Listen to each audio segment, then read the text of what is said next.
जितेंद्र आव्हाड हे वर्षावर दाखल झालेले आहेत। जितेंद्र आव्हाड एकनाथ शिंदे यांच्या भेटीला पोहोचल्याची माहिती आहे। जितेंद्र आव्हाड मुख्यमंत्र्यांची भेट घेण्यासाठी वर्षा निवासस्थानी दाखल झालेले आहेत। भेटीचं कारण मात्र अद्यापही अस्पष्ट असल्याचं समोर आलेलं आहे। जितेंद्र आव्हाड वर्षा निवासस्थानी दाखल झालेले आहेत। एकनाथ शिंदे यांची भेट घेण्यासाठी ते पोहोचलेत, मात्र ही भेट कशासाठी होतीये यामागचं कारण अद्यापही अस्पष्ट असल्याचं कळतं।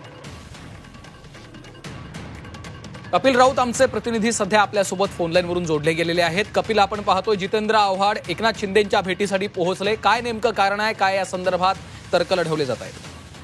नक्कीच जसं कळलेलं आहे का मुख्यमंत्री 2 दिवसासाठी गावी जात आहेत, तसे तसे आमदारांची जी आता वाढत चाललेली आहे। वर्षावरती बच्चू कडू येऊन गेलेले आहेत, गोगावले आलेले आहेत आणि आता जितेंद्र आव्हाडांनी एकनाथ शिंदे वर्षा बंगल्यात दाखल झालेले आहेत। ते एकनाथ शिंदेची भेट घेणार आहेत। खरं तर हे सर्व असं राजकारण तापलेलं असताना, सत्तेची गणित बसत असतानाच विरोधी पक्ष नेत्यामधला मुख्य नेता जितेंद्र आव्हाड हा एकनाथ शिंदेच्या घरी वर्षावरती निवासस्थानी पोहोचतो। त्यामुळे एक राजकीय अनेक चर्चा सुरू झालेल्या आहेत। त्यामुळे एकंदरीतच ही जी भेट आहे ही जरी राजकीय आहे की नाही हे अजून गुलदस्त्यात असलं तर या भेटीकडे एक वेगळं लक्ष लागलेलं आहे। काय नक्की भेट असणार आहे, कशा प्रकारे या भेटीच्या मागचं कारण असणार आहेत, ही राजकीय भेट आहे का, या सर्व गोष्टीचा उलगडा काही वेळात होईल। परंतु अजूनही सध्या वर्षावर पोहोचलेली अजून भेट झाली नाहीये।